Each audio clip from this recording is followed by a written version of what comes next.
Well, hello again to all the boys and girls out there in YouTube land watching. John and Ellie of Georgia Beer Reviews back at you today with another product review.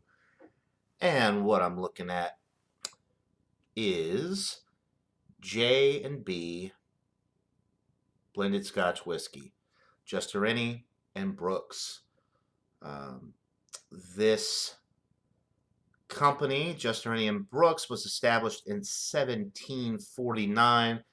This particular Scotch whiskey was introduced right around 1933. There are 42 different whiskeys that are blended together to create the J&B. It is aged for a minimum of 3 years, according to the Scotch Whisky Regulation of the United Kingdom.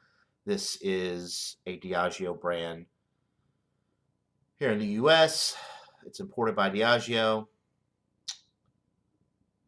and it is 80 proof. Now, we did an examination on Ron Ontario's channel, Louisiana Beer Reviews, earlier. Definitely go check that out for some more information.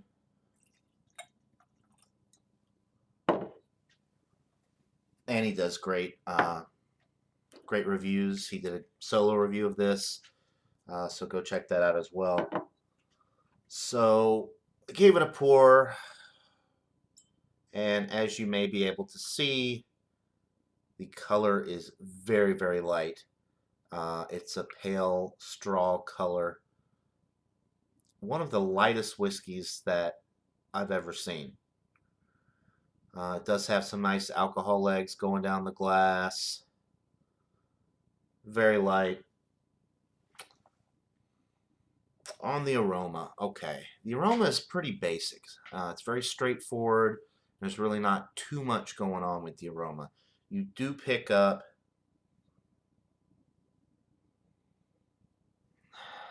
a little bit of that peat smoky quality on the aroma.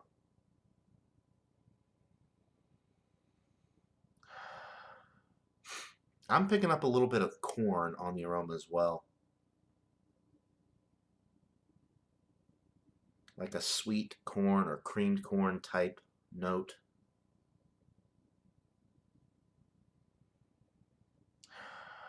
Maybe a slight oak presence.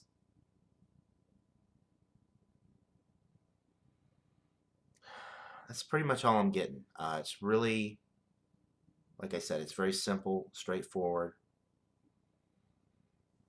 A little bit of alcohol as well, like a grain alcohol type thing, but I mean, it does have character. I am getting those other qualities, like I mentioned, but you do pick up on the alcohol with this one. And of course, if you take a deep inhalation, it really just kind of gives you that nostril burn, kind of like almost like rubbing alcohol, really. But it does smell very pleasant, very mellow on the aroma, nothing super bold or offensive. Like I said, just a simple aroma. So let's go ahead and give it a taste. Cheers, guys.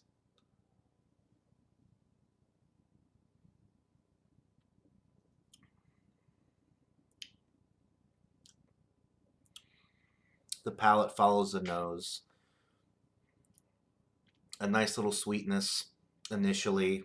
Uh, some corn, some peaty, smoky qualities, but very light on the peat smoke. Picking up a little bit of oak. Definitely the alcohol on the finish, burns going down. You're picking up that alcohol.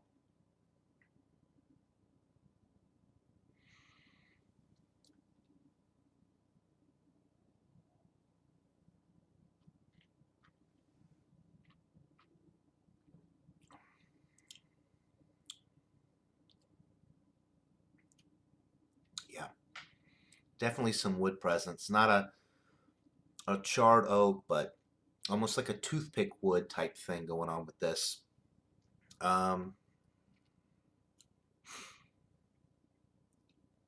So light, light oak notes, peat smoky notes, but they're on the lighter side as well. If you're looking for a very smoky Scotch, this is really not one to go for. I'm not really getting any like caramel notes, caramel sweetness, anything like that with this one. Um, maybe a slight bready type thing in the background from the barley, but that's really not in your face either. Everything is just kind of very muted, very mellow all the way through from start to finish. It does have some character to it, but it's very simple. And this one, I believe, uh, is used mostly as a mixer. I don't think people are buying this stuff. I mean, obviously, you could tell it's not going to be super complex just from the aroma because of how light it is. Um, but I don't think people are buying this and sipping on it and thinking that this is just, a world-class product, super complex and great as a standalone, that type of thing. It does have enough going for it to sip on, but I really wouldn't want to be honest. I mean, it's good, but it just, I don't know. If you want an excellent blended Scotch whiskey, buy the Buchanan's Deluxe 12 year. That's just gonna blow your mind compared to this stuff. And that's an excellent sipper. For the price point, I mean, I bought a 200 milliliter bottle, a smaller bottle, but the 750 ml bottles in my area run anywhere from $18.99 to $21.99, and that's pretty high for a basic product like this. So I wouldn't recommend buying a big bottle. I would buy something small like this just to try because it is an iconic brand and it is good. It's very well made, and I think, J&B is doing exactly what they want to do with this product. Um, so there's definitely nothing off about it. And I do think it's good. I think it's in the B range. It's a well-made product. It's good, but I wouldn't necessarily recommend this over Clan McGregor or Scoresby. Um, even Cutty Sark is a little bit cheaper than this at most stores. But I would recommend Scoresby and Clan McGregor to this one just because of the price. Those are both $9.99 for a 750 ml bottle, and I think they're very comparable to this one. They're just your basic blended Scotch whiskeys, and this one is as well, but it's a lot more money.